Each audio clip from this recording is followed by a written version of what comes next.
ರಾಹುಲ್ ಜೊತೆ ನಿನ್ನ ಮದುವೆನ ಯಾರಿಂದನೂ ತಡೆಯೋಕ್ಕಾಗಲ್ಲ. ಅಂದುಕೊಂಡ ಹಾಗೇನೆ ಮದುವೆ ಮುಗಿಸ್ತೀನಿ.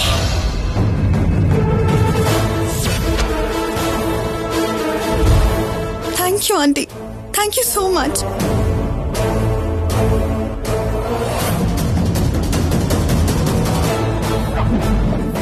ಪುರೋಹಿತ್ರೆ, ಇದನ್ನೆಲ್ಲ ತೆಗ್ದು ಹಾಕಿ ಅಂತ ಹೇಳ್ದೆ ತಾನೆ. ಇನ್ನು ಏನ್ ಮಾಡ್ತಾ ಇದ್ದೀರಾ? ಯಾಕಿನ್ನು ಇಲ್ಲೇ ಇದ್ದೀರಾ?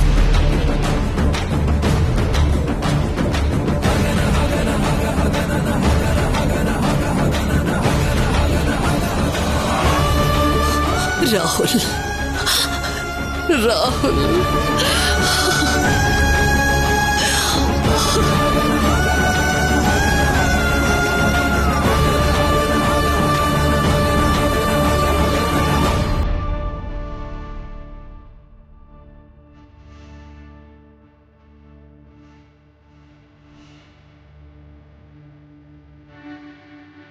ಈ ಸಂತೋಷನೇಮ ಇಷ್ಟು ದಿವಸ ನಮ್ಮ ಕುಟುಂಬದಿಂದ ದೂರ ಆಗ್ಬಿಟ್ಟಿತ್ತು.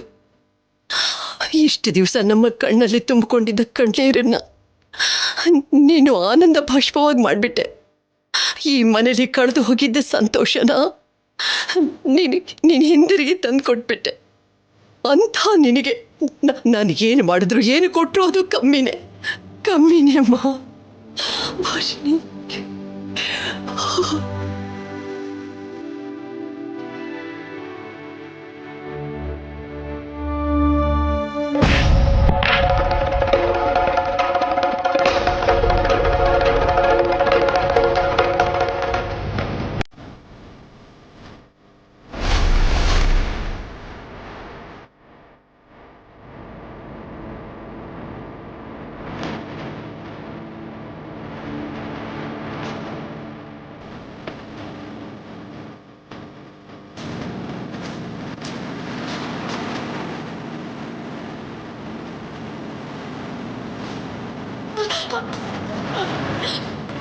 ಅಮ್ಮ. ಓಹೋ, ನೆನ್ಪಿದೀನಾ? ನನ್ನ ಮಾತು ಲೆಕ್ಕಕ್ಕಿಲ್ದೆ ಹೋದ್ರು ವ್ಯಕ್ತಿನ ಸಂಬಂಧನ ಚೆನ್ನಾಗಿ ನೆನ್ಪಿಟ್ಕೊಂಡಿದ್ಯಾ? ಅದ್ ಹಾಗಲ್ಲಮ್ಮ. ಏನಾಯ್ತು ಅಂತಂದ್ರೆ ಬೇಡ, ನನಗೇನು ಹೇಳ್ಬೇಡ, ನಾನೇನು ಕೇಳಲ್ಲ. ಸಾವಿತ್ರಿ, ಯಾಕಿಷ್ಟ ಆವೇಶ? ಮಗಳು ಕ್ಷೇಮವಾಗಿ ಬಂದಿದ್ದಾಳಲ್ಲ, ಆ ಸಂತೋಷ ಸಾಕಾಗಲ್ವಾ ನಿನಗೆ? ಏನ್ರಿ ಸಂತೋಷ?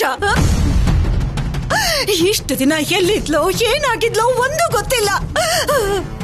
ಮದುವೆ ಆಗದೆ ಹೆಂಡತಿಯಾಗಿ ನಾಟಕ ಮಾಡಿದ್ಲು ಅಂತ ಒಬ್ಬ ಹೇಳ್ತಾನೆ, ದೊಡ್ಡ ಮನೆ ಹುಡುಗನ ಜೊತೆ ಓಡ್ ಹೋದ್ಲು ಅಂತ ಇನ್ನೊಬ್ಬ ಹೇಳ್ತಾನೆ.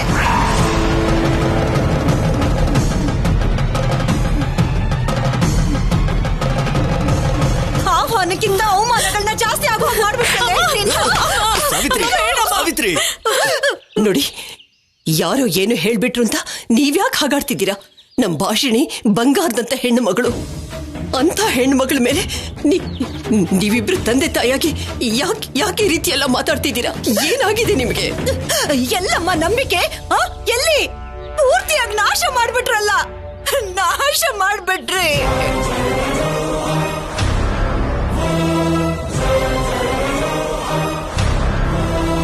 ನನ್ ಗಂಡನ್ ಪ್ರಾಣ ಉಳಿಸಿ ನನ್ ಮಗಳನ್ನ ಕರ್ಕೊಂಡು ಹೊರಟೋದ್ರಿ.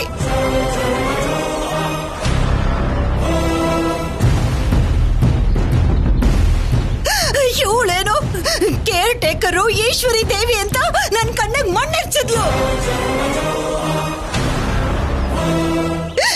ನನ್ ಮಗಳು ಜೀವಂತವಾಗಿ ವಾಪಸ್ ಬಂದ್ಲು ಅಂತ ಸಂತೋಷ ಪಡ್ಬೇಕು, ಅಥವಾ ನಿನ್ ಭವಿಷ್ಯದ ಜೊತೆಗೆ ನಮ್ಮ ಮರ್ಯಾದೆಗೆ ಸಮಾಧಿ ಕಟ್ಟಿದಕ್ಕೆ ನೋವು ಪಡ್ಬೇಕು? ಅರ್ಥ ಆಗ್ತಿಲ್ವೇ? ಅರ್ಥ ಆಗ್ತಿಲ್ಲ ಅಮ್ಮ.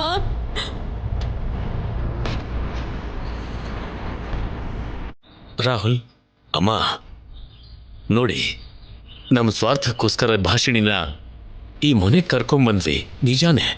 ಆದರೆ ಬಂದ ದಿನದಿಂದ ಅವಳ ಮರ್ಯಾದೆಗೆ, ನಿಮ್ಮ ಗೌರವಕ್ಕೆ ಎಲ್ಲೂ ಧಕ್ಕೆ ಆಗ್ದಾಗೆ ನಾವು ನೋಡ್ಕೊಂಡಿದ್ವಿ.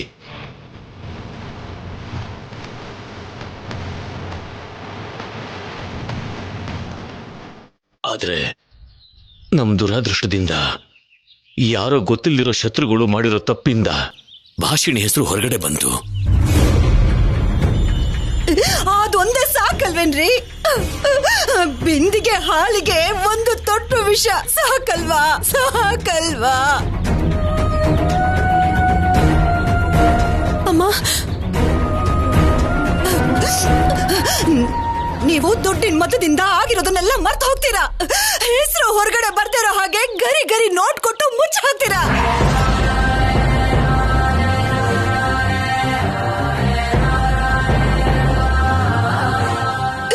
ಆದ್ರೆ ನಮ್ದು ಮಧ್ಯಮ ವರ್ಗದ ಕುಟುಂಬ ರೀ. ನಮ್ಗೆ ನಿಮ್ಮಷ್ಟು ಧೈರ್ಯ ಇಲ್ಲ, ಯಾವುದನ್ನು ಕಡಿಮೆ ಮಾಡೋ ಶಕ್ತಿನೂ ಇಲ್ಲ ರೀ. ಇಲ್ಲ.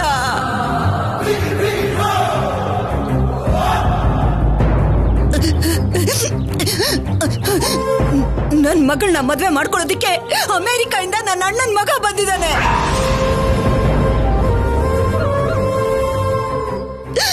ಇವಾಗ ಇಷ್ಟೆಲ್ಲ ಆಪಾದನೆ ಬಂದ ಮೇಲೆ ನನ್ನ ಮಗಳ ಭವಿಷ್ಯ ಏನಾಗತ್ತೆ?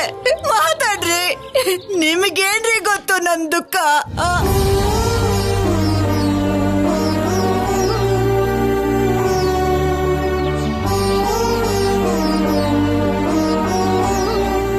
ಇನ್ನು ಏನೇ ನೋಡ್ಕೊಂಡು ನಿಂತಿದ್ಯಾ? ಎಲ್ರು ಆತ್ಮಹತ್ಯೆ ಮಾಡ್ಕೊಂಡು ಸಾಯೋದನ್ನ ಬಿಟ್ರೆ ನಮಗ್ ಬೇರೆ ದಾರಿ ಇಲ್ವೇ?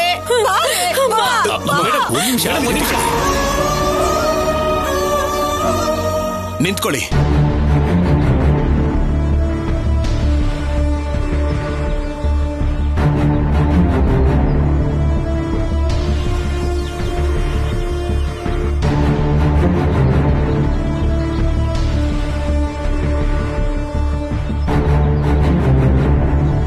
ನೀವು ಕೇಳಿಸ್ಕೊಂಡ್ರು ಕೇಳಿಸ್ಕೊಳ್ದೆ ಇದ್ರು, ನಂಬಿದ್ರು ನಂಬದೇ ಇದ್ರು,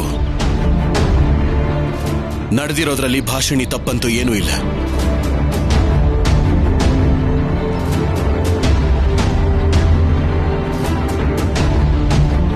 ಎಲ್ಲದಕ್ಕೂ ಕಾರಣ ನಾನೇ.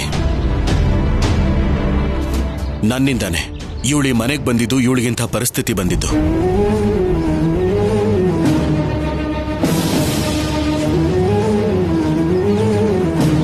ಭಾಷಿಣಿ ನಿಮ್ಮ ಮಗಳು ಅಷ್ಟೇ ಅಲ್ಲ, ನನ್ನ ಪ್ರಾಣನ ಕಾಪಾಡಿರೋ ದೇವತೆ.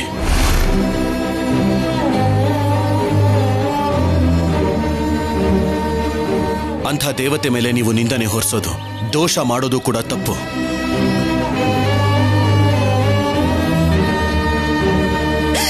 ನಾನ್ ಹೊರಸೋದೇನಿದೆ? ಟಿವಿ ನೋಡಿ 4 ಜನ ಆಡ್ತಾ ಇರೋ ಮಾತುಗಳಿವು. ನೀವೆಷ್ಟೇ ಒಳ್ಳೇದು ಹೇಳಿದ್ರು ಈ ಮನೆಯವ್ರನ್ನ ಬಿಟ್ಟು ಹೊರಗಡೆ ಪ್ರಪಂಚದ ಜನಗಳಿಗೆ ಗೊತ್ತಾಗಲ್ವಲ್ಲ.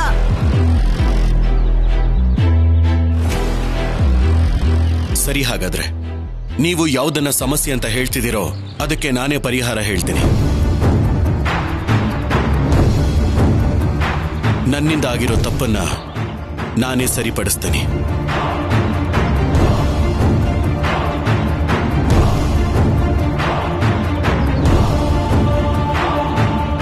ಅಂದ್ರೆ ಏನ್ ಮಾಡ್ತೀರಾ? ಮದುವೆ.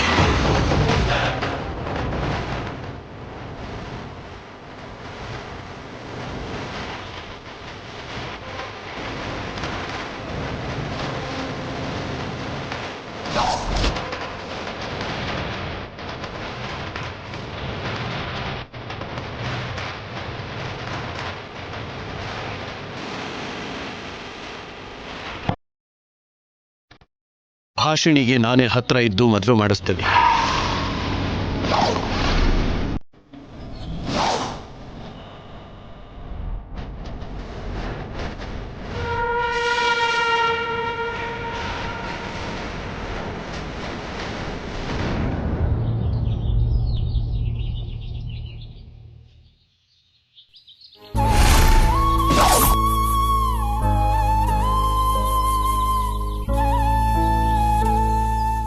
ಅವಳನ್ನ ನಿಂದಿಸಿದ ಪ್ರತಿಯೊಬ್ಬರ ಹತ್ರನೂ ಹೋಗಿ ನಡೆದಿರೋದನ್ನೆಲ್ಲ ಡೀಟೇಲ್ ಆಗಿ ಹೇಳ್ತೀನಿ.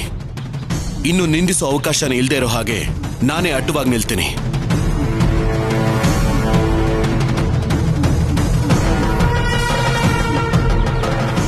ಇಂಥದನ್ನೆಲ್ಲ ತುಂಬಾ ನೋಡಿದೀನಪ್ಪ. ಇನ್ನು ಏನೇ ನೋಡ್ತಾ ನಿಂತಿದ್ಯಾ? ಬಾ, ನಿಂತ್ಕೊಳ್ಳಿ. ಅವನಾಗವನೇ ಸ್ವತಃ ಹೇಳ್ತಾ ಇದ್ರು. ಏನ್ ಸಾವಿತ್ರಿ ಇದು? ಇವರು ಶ್ರೀಮಂತರು ಕಣ್ರಿ, ಇಂಥ ಮಾತುಗಳನ್ನ ಎಷ್ಟು ಬೇಕಾದ್ರೂ ಹೇಳ್ತಾರೆ. ಅದೆಲ್ಲ ಬಂಡೆ ಮೇಲೆ ಮಳೆ ಸುರಿದಂಗೆ. ವಾಗ್ದೇವಿ ಅವ್ರ ಮಗನಾಗಿ ಪ್ರಮಾಣ ಮಾಡ್ತಾ ಇದ್ದೀನಿ. ಭಾಷಿಣಿಗೆ ಮದುವೆ ಆಗೋವರೆಗೂ ನಾನು ಮದುವೆ ಮಾಡ್ಕೊಳ್ಳೋದಿಲ್ಲ.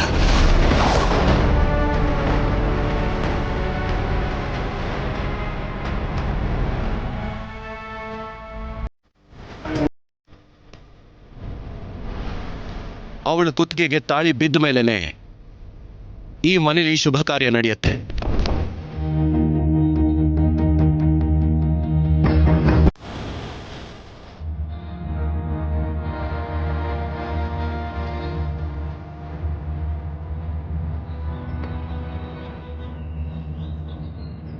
ತುಂಬಾ ಚೆನ್ನಾಗಿ ಹೇಳ್ದೆ ರಾಹುಲ್. ನಿಜವಾಗ್ಲೂ ತುಂಬಾ ದೊಡ್ಡದಾಗಿ ಯೋಚನೆ ಮಾಡಿದ್ಯಾ. ಭಾಷಣಿ ಲೈಫ್ಗೆ ಇದಕ್ಕಿಂತ ಗ್ರೇಟ್ ಸೊಲ್ಯೂಷನ್ ಇರೋದಿಲ್ಲ. ಏನಂತೀರಾ ಆಂಟಿ?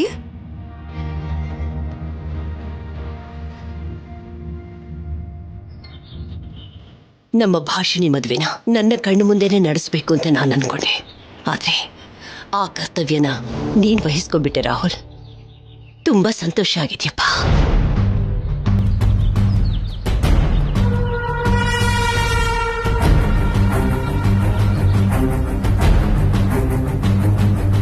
ಸಾವಿತ್ರಮ್ಮ, ಯಾರಿಂದ ನಿನ್ನ ಮಗಳ ಮೇಲೆ ಇಷ್ಟೊಂದು ನಿಂದನೆಗಳು ಬಂತು ಅಂತ ನೀನು ಅಂದ್ಕೊಳ್ತಾ ಇದೆಯೋ, ಅವನೇ ಮಾತು ಕೊಟ್ಟಿದ್ದಾನಲ್ವಾ. ಇನ್ನು ಮುಂದೆ ಧೈರ್ಯವಾಗಿರು.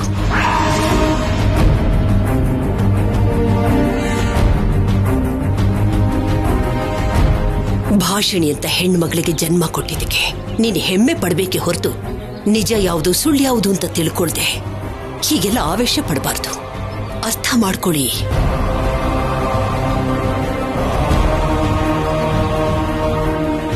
ಸರಿ ಬಿಡಿ, ನೀನ್ ಬಾರೆ ಬಾ. ನೀವೇನ್ರಿ ನೋಡ್ತಾ ಇದ್ದೀರಾ? ಬನ್ನಿ ಬಾರೆ.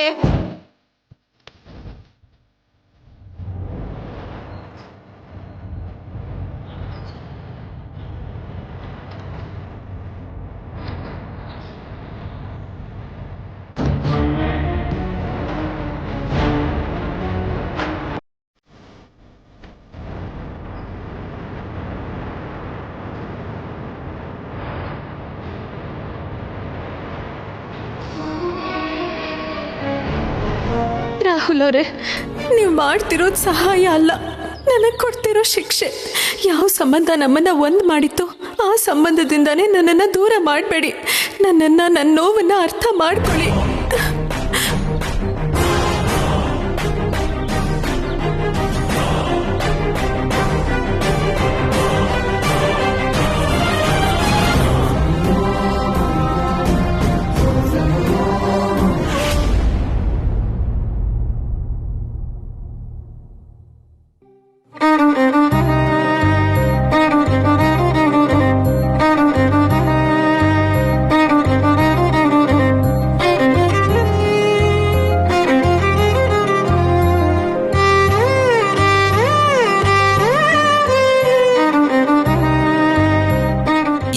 ಹಾಗೆ ನೋಡ್ತಾ ಇದೆಯಾ?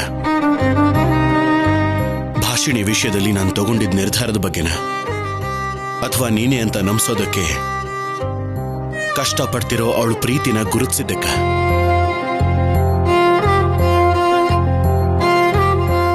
ಗುರುತಿಸ್ತೆ ನಿಜ,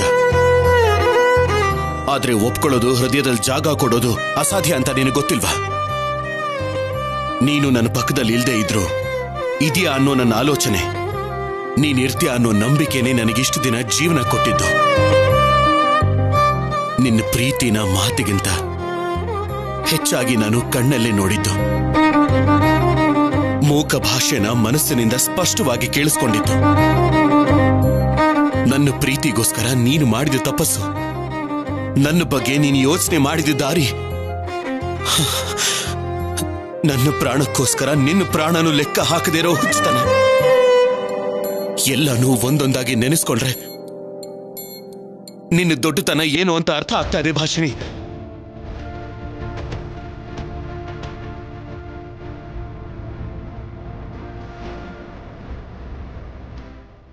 ನನ್ನ ಸ್ವಾರ್ಥಕ್ಕೋಸ್ಕರ ನಿನಗೆ ಹತ್ರ ಆದೆ. ನಿಜ ಗೊತ್ತಾಗಿ ದೂರ ಆಗಬೇಕು ಅನ್ಕೊಂಡ್ರೆ ನೀನು ಮಾತ್ರ ನನ್ನನ್ನು ಪ್ರೀತಿಸ್ತಾನೆ ಇದೆಯಾ. ಆ ಪ್ರೀತಿಯಿಂದಾನೇ ನನಗೆ ಗೊತ್ತಾಗದೇ ಇರೋ ನೋವು ಈಗ ನನ್ನ ಮನಸ್ಸಲ್ಲಿ ಶುರು ಆಗ್ತಿದೆ Bhashini. I am sorry Bhashini, I am really sorry.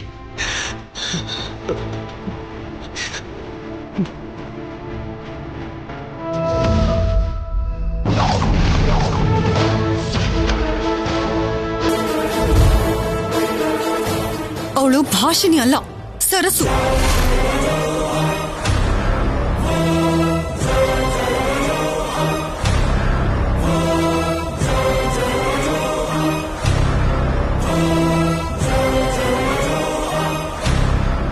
Bhashini, ಏನಾಯ್ತು ರಾಹುಲ್ ನಿನ್ಗೆ?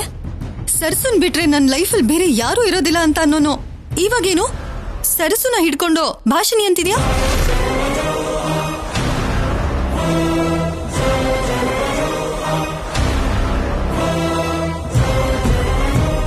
ಅಂದ್ರೆ ಸರಸುನ ಮರ್ತೋದ್ಯಾ? ಇಷ್ಟು ದಿನ ಪ್ರಾಣ ಲೋಕ ಅಂತ ಹೇಳಿದ ಮಾತುಗಳು ಸುಳ್ಳ? ಸರಸುನ ರೀಪ್ಲೇಸ್ ಮಾಡ್ದ್ಯಾ? ಶಟ್ ಅಪ್ ಪ್ರೀತಿ, ಶಟ್ ಅಪ್ ಪ್ರೀತಿ. ಸರಸು ನನ್ನ ಪ್ರಾಣ. ಇವಳನ್ನ ಮರ್ತು ಹೋಗೋದು, ರೀಪ್ಲೇಸ್ ಮಾಡೋದು ಅಂದ್ರೆ ಅದು ನನ್ನ ಸಾವಾದ್ಮೇಲೆನೆ.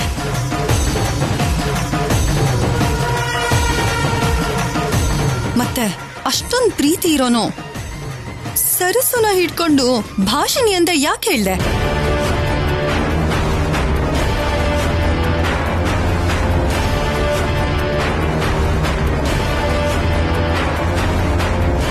ಅದೇ ನನಗೂ ಅರ್ಥ ಆಗ್ತಿಲ್ಲ. ನಾನು ಭಾಷಿಣಿ ಅಂತ ಯಾಕೆ ಹೇಳ್ದೆ? ಒಂದ್ ವೇಳೆ ಅವಳು ತೋರಿಸಿದ ಕನ್ಸನೇನಾದ್ರೂ ನೆನಪಾಗಿ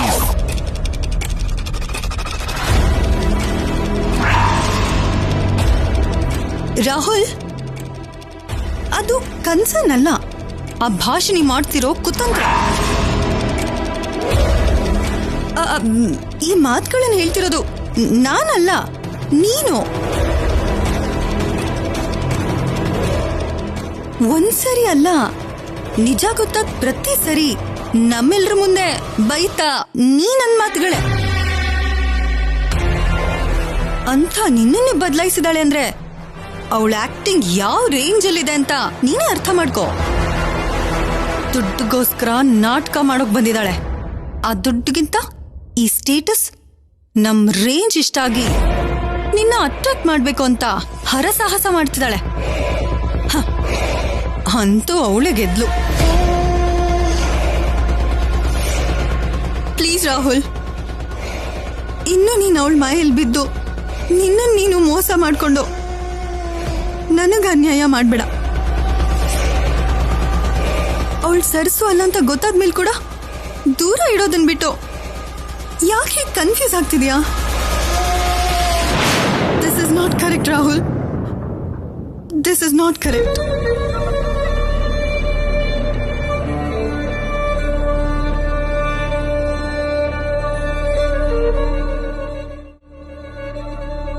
ಏನಿದು? ಏನಾಯ್ತು ನನಗೆ? ನಾನು ಮೊದಲು ಸರಸು ಬಗ್ಗೆನೇ ಅಲ್ವಾ ಮಾತಾಡೋಕ್ ಶುರು ಮಾಡಿದ್ದು. ಹೀಗಿರುವಾಗ ಭಾಷಿಣಿ ಹೆಸರು ನನ್ನ ಬಾಯಲ್ಲಿ ಯಾಕೆ ಬಂತು?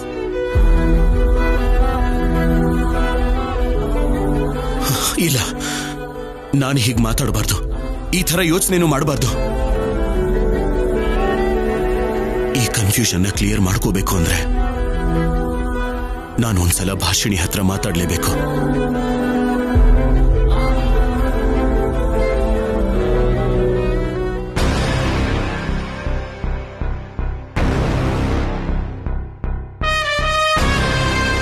ರಾಹುಲ್ ಮೈಂಡಲ್ ಕನ್ಫ್ಯೂಷನ್ ಕಾರಣ ಕನ್ಫರ್ಮ್ ಆಗಿ ಆ ಸರಸು ತೋರಿಸ್ತಿರೋ ಪ್ರೀತಿ, ಅವಳ ಪ್ರಯತ್ನಗಳೇ. ಯಾವಾಗಾದ್ರೂ ರಾಹುಲಿಗೆ ಅವಳು ಭಾಷಿಣಿ ಅಲ್ಲ ಸರಸುನೇ ಅಂತ ನಿಜ ಗೊತ್ತಾದ್ರೆ ನಾನು ಬದುಕಿದ್ದು ವೇಸ್ಟ್. ಭಾಷಿಣಿಗೆ ಅವಳ ಭಾವನ್ ಜೊತೆ ಮದ್ವೆ ಸ್ವಲ್ಪ ತಡ ಆದ್ರೂ ಅವಳಿಗೆ ಅಮೃತ, ನನಗ್ ವಿಷ. ನೋ, ಹಾಗಾಗ್ಬಾರ್ದು. ಅದಕ್ಕೆ ಆಂಟಿಗೆ ಹೇಳಿ ಆದಷ್ಟು ಬೇಗ ಆ ಭಾಷಿಣಿಗೆ ಮದುವೆ ಮಾಡಿಸ್ಬೇಕು. ಹಾ.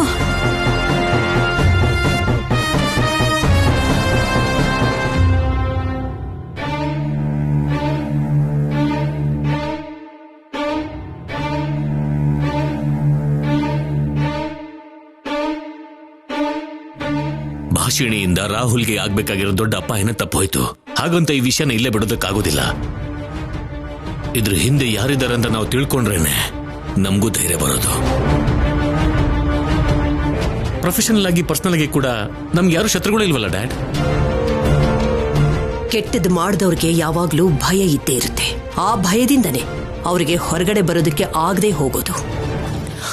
ನನ್ನ ವಿಷಯದಲ್ಲಿ ಕೂಡ ನಡೀತಾ ಇರೋದು ಅದೇನೆ. ಆದ್ರೆ ನನಗೆ ಅರ್ಥನೇ ಆಗದಿರೋ ಒಂದು ವಿಷಯ ಮಾತ್ರ ಏನು ಅಂದ್ರೆ, ನನಗ್ ಶತ್ರುಗಳಾಗಿದ್ರೆ ಅವರು ನನ್ನ ಮೇಲೆ ಅಟ್ಯಾಕ್ ಮಾಡಬೇಕು, ಅದನ್ನ ಬಿಟ್ಟು ರಾಹುಲ್ ಮೇಲೆ ಯಾಕೆ ಅಟ್ಯಾಕ್ ಮಾಡಿದ್ರು? ಮೇ ಬಿ ಅವರಿಗೆ ಈ ಮದ್ವೆ ನಡೆಯೋದು ಇಷ್ಟ ಇಲ್ಲ ಅನ್ಸುತ್ತೆ ಮೇಡಮ್.